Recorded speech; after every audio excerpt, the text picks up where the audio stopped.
Mi nombre es Mateo, y durante 7 días en el verano de 1857 me convertí en un fantasma dentro de la misma casa que había construido con mis propias manos. Nadie me vio, nadie supo dónde estaban, pero yo escuché todo. Y lo que descubrí fue suficiente para destruir al hombre más poderoso de la hacienda y comprar la libertad de mi familia. Pero para entender cómo lo hice, necesitas conocer primero quién era yo y por qué decidí desaparecer. Nací en 1831 en una hacienda azucarera en las afueras de Santiago de Cuba, una de las regiones más ricas y más crueles del Caribe español en esa época. La hacienda pertenecía a don Esteban de la Vega, un hombre que poseía cientos de esclavos y extensiones de tierra que parecían no tener fin. Mi madre, Lucía, trabajaba dentro de la casa principal. Cocinaba, limpiaba, servía, siempre en silencio, siempre observando. Era una mujer fuerte, de mirada tranquila, pero con una inteligencia que pocos notaban. Mi padre, Tomás, trabajaba en los campos de caña de azúcar. Era un hombre alto, de manos endurecidas, que apenas hablaba, pero cuando lo hacía, todos escuchaban. Murió cuando yo tenía apenas 5 años. Un accidente, dijeron. Un carro cargado de caña que volcó sobre Elan murió al instante. Eso fue lo que dijeron. Pero en la hacienda, nadie investigaba la muerte de un esclavo. Nadie preguntaba, nadie respondía, simplemente desaparecía. Después de eso, mi madre me crió sola. Trabajaba todo el día en la casa grande y por la noche, en nuestra pequeña choza, me enseñaba cosas que podían costarnos la vida si alguien lo descubría. Anne me enseñó a leer. En secreto, había aprendido de la antigua dueña de la hacienda, una mujer española que creía que todos debían leer la Biblia. Antes de morir, le enseñó a mi madre, y ese conocimiento se convirtió en nuestro Mayo R peligro, y en nuestra Mayo R arma. Cada noche, con una vela casi consumida, mi madre dibujaba letras en el suelo de tierra. El conocimiento es lo único que no pueden quitarte, me decía en voz baja. Aprenden, observan. Recuerda todo, Anne, y yo obedecí. Aprendí a leer, a escribir, pero sobre todo, aprendí a observar, a entender a las personas, a notar detalles que otros ignoraban, a escuchar sin ser visto. A los 10 años, fui entregado a un esclavo Mayo R llamado Ignacio, el carpintero de la hacienda. Tenía más de 60 años. Sus manos estaban llenas de cicatrices, pero su mente era más afilada que cualquier herramienta. Ignacio no solo construía casas, entendía cómo funcionaban. Una casa no es solo madera y paredes, muchacho, me dijo una vez, mientras reparábamos el suelo del salón principal. Es un sistema lleno de secretos. Me enseñó algo que cambiaría mi vida. Espacios ocultos, huecos entre paredes, pasajes que nadie ve. Todas las casas tienen lugares que la gente olvida, pero un buen carpintero los conoce todos.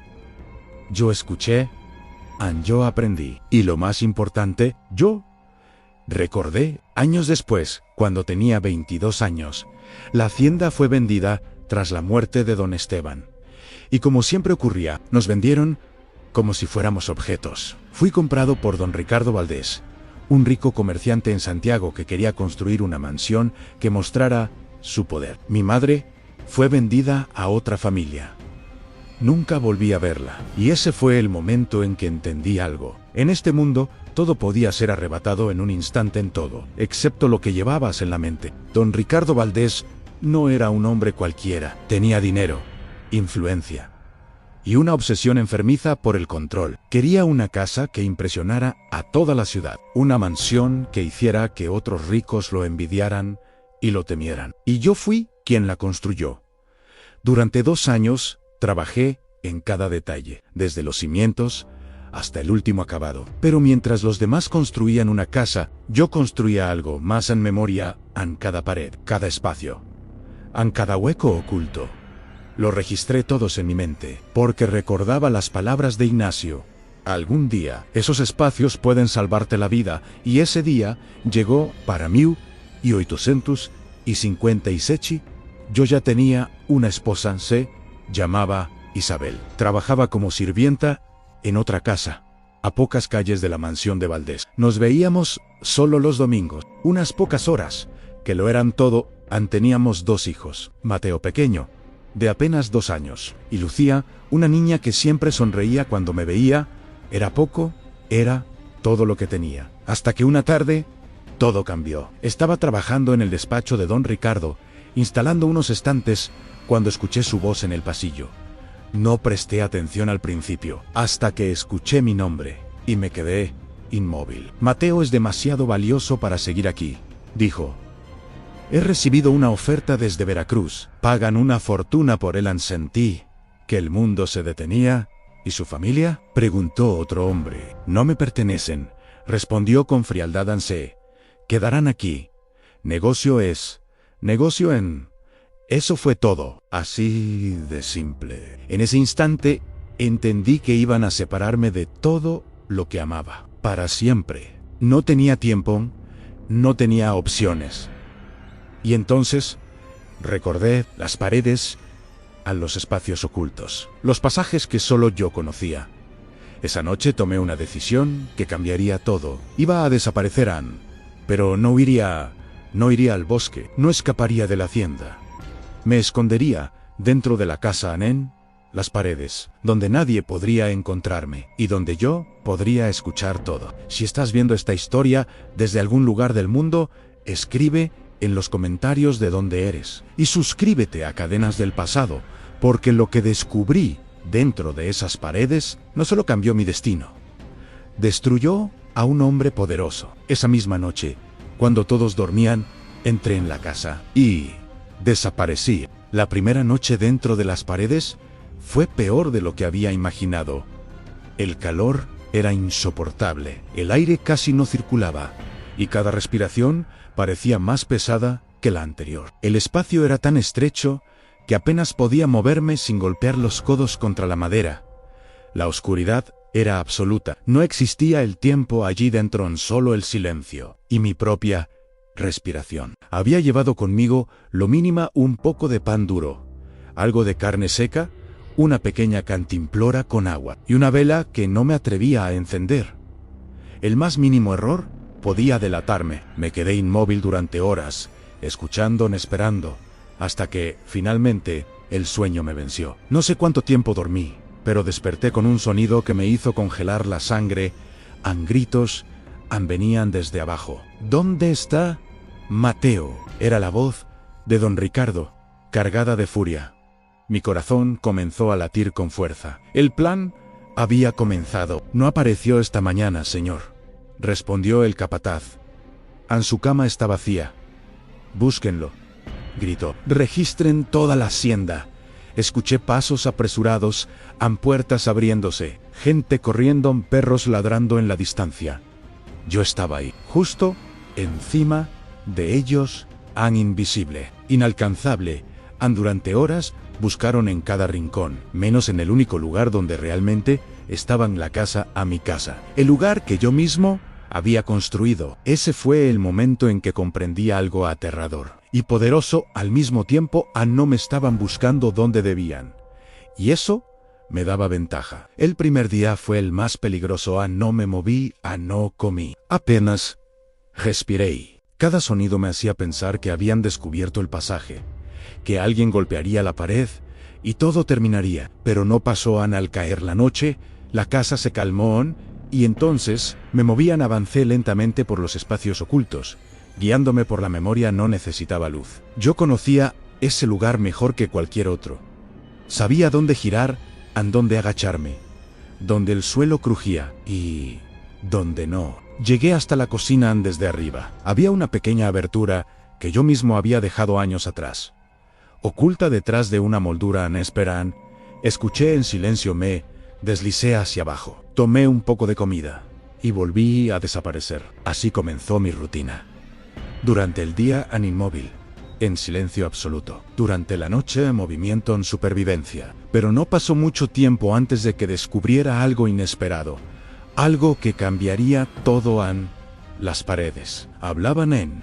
El sonido viajaba de formas extrañas. Desde ciertos puntos podía escuchar conversaciones completas, como si estuviera dentro de la habitación. Y fue entonces cuando empecé a entender por qué el destino me había llevado allí. No solo me estaba escondiendo, estaba escuchando. Y lo que escucharía, lo cambiaría todo. En el tercer día, ya no era solo un hombre escondido, era una sombra que observaba.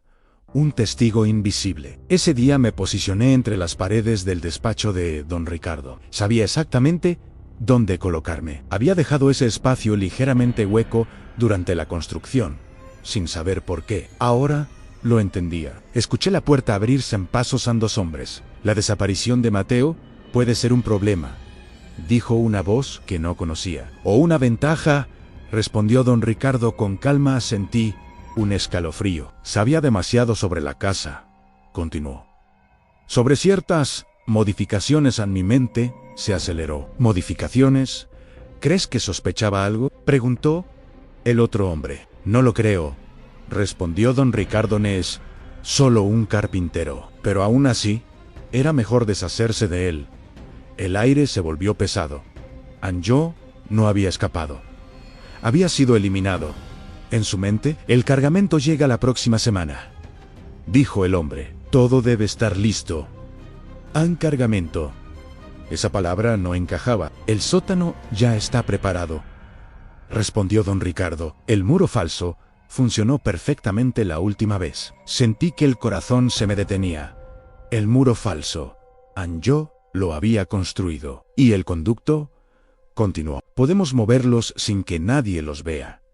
A moverlos no hablaban de objetos, hablaban de personas, y entonces lo entendí. No era comercio normal, no era legal. Don Ricardo estaba traficando personas, esclavos, de forma clandestina. A pesar de que ya estaba prohibido, sentí rabia. Pero también algo más peligroso en comprensión. Durante los siguientes días, escuché todo. Cada conversación, cada detalle, nombres en rutas, pagos, sobornos. Era una red grande, organizada y extremadamente peligrosa, pero lo peor aún estaba por llegar. En el cuarto día, escuché algo que me dejó sin aire. Don Ricardo estaba con su esposa, discutían. El asunto de los Herrera está resuelto, dijo él a mí. Cuerpo se tensó. Los Herrera eran los dueños de Isabel, mi esposa. ¿Qué hiciste?, preguntó ella en silencio. Y luego, lo necesario. Sentí frío. Descubrió demasiado, continuó. Iba a denunciarme, y ahora cayó por las escaleras anoche. Mi mente explotó. No fue un accidente, fue asesinato. ¿Y la familia?, preguntó ella. Todo será subastado, respondió él. La casa, los bienes, los esclavos. Sentí que el mundo se rompía. Estoy pensando en comprarlos, añadió, especialmente a la mujer y los niños. Mi respiración se detuvo. Hablaba de Isabel y de mis hijos. Si Mateo aparece, serán útiles, dijo con frialdad. Y si no, siempre se pueden vender. En ese momento, entendí algo. No solo estaba en peligro mi familia también, y el hombre que planeaba destruirnos era un asesino, un criminal. Y ahora yo tenía su secreto. Pasé el resto del cuarto día en silencio absoluto. No por miedo, sino porque mi mente estaba trabajando más rápido de lo que nunca antes había trabajado. Todo había cambiado. Ya no se trataba solo de escapar, ya no se trataba solo de evitar ser vendido. Ahora tenía algo más poderoso que cualquier herramienta que hubiera usado en mi vida en información, un arma invisible. Don Ricardo no era solo un amo cruel, era un asesino, un traficante ilegal, un hombre que había construido su fortuna sobre secretos que podían destruirlo. Y yo tenía acceso a esos secretos. Pero había un problema. Yo no podía usar esa información directamente. Era un esclavo. Si hablaba, nadie me creería. Si acusaba, me castigarían. Si insistía, desaparecería. Necesitaba algo más. Una forma de usar la verdad. Sin revelar que venía de mí. En esa noche, no dormí. Repasé cada palabra que había escuchado, cada nombre, cada detalle, cada error que don Ricardo había cometido sin saber que alguien lo escuchaba. Y entonces surgió una idea peligrosa, arriesgada pero posible. No necesitaba pruebas físicas, no necesitaba abrir cajas ni robar documentos. Solo necesitaba demostrar que alguien sabía lo suficiente para destruirlo. porque el miedo hace el resto. El quinto día fue el más importante. Me moví con más confianza por los pasajes. Ya no era solo un escondite, era mi ventaja. Escuché más conversaciones, confirmé todo. El cargamento llegaría en pocos días. Había nombres en Veracruz en pagos en oro, funcionarios, sobornados. Todo encajaba. Pero lo más importante, descubrí dónde guardaba sus documentos. En su despacho en una caja fuerte. Nadie tiene acceso. Lo escuché decir, a nadie. Sonreí en la oscuridad. No necesitaba abrirla. Solo necesitaba hacerle creer que ya lo había hecho. Ese era el plan. Ese era el golpe. En el sexto día, ya tenía todo claro. Cada palabra que diría, cada paso cada riesgo. Sabía que podía morir. Sabía que si fallaba, no habría segunda oportunidad. Pero también sabía algo más importante. Si no hacía nada, perdería a mi familia para siempre. Esa noche, en la oscuridad del ático, tomé la decisión final. Iba a salir. Iba a regresar como si nada hubiera pasado. Y desde afuera, destruiría a don Ricardo usando sus propios secretos. Si has llegado hasta aquí, escribe en los comentarios. El silencio también es poder.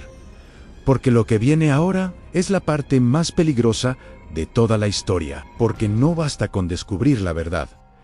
Hay que saber usarla. Y yo estaba a punto de hacerlo. La séptima noche, salí de las paredes. Por última vez, recorrí los pasajes en silencio. Cada rincón, cada curva, cada espacio que había memorizado durante años, sabía que nunca volvería allí. Ese lugar que me había salvado.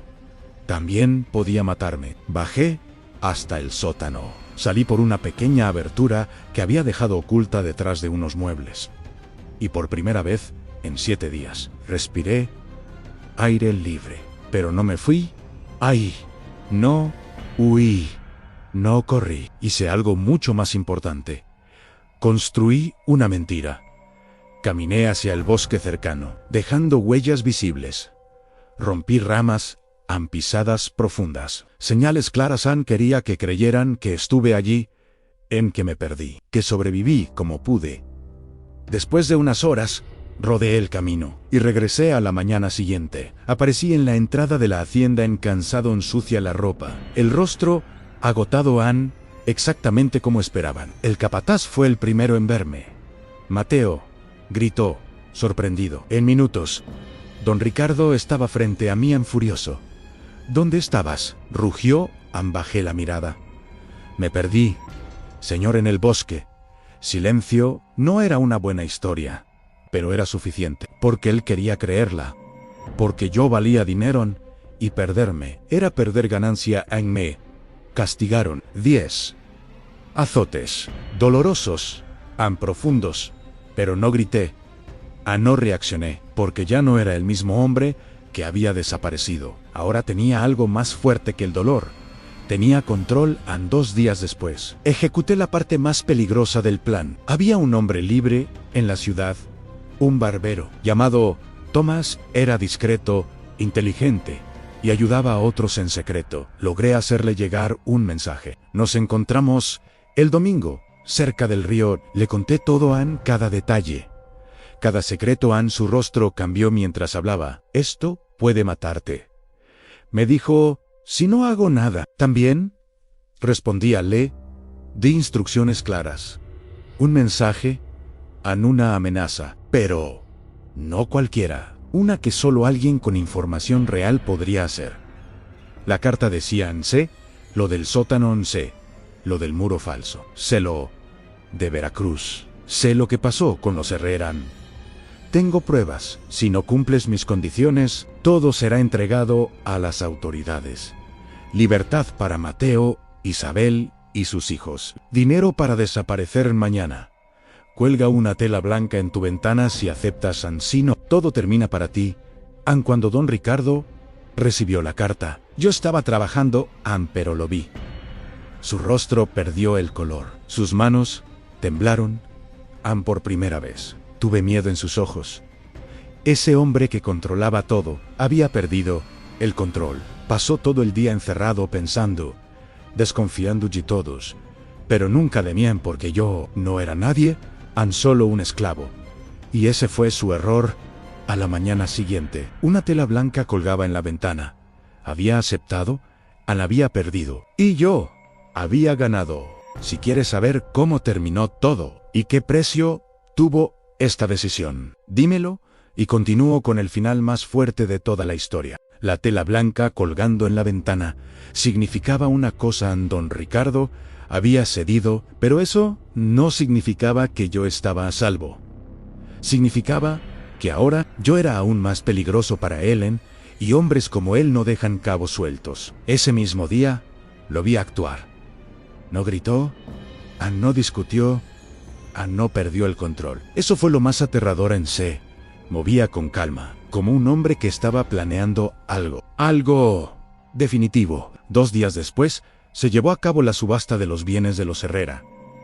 Yo no podía estar allí, pero sabía exactamente lo que iba a pasar. Ann y Isabel, mis hijos, serían vendidos Ann como animales, como objetos. Ann y él. Estaría ahí Ann, esperando en comprándolos, no por necesidad, Ann, sino por control. Esa tarde, cuando regresó a la casa, supe que lo había hecho. Lo noté en su expresión, en la forma en que me miró. Ya están aquí, dijo con frialdad.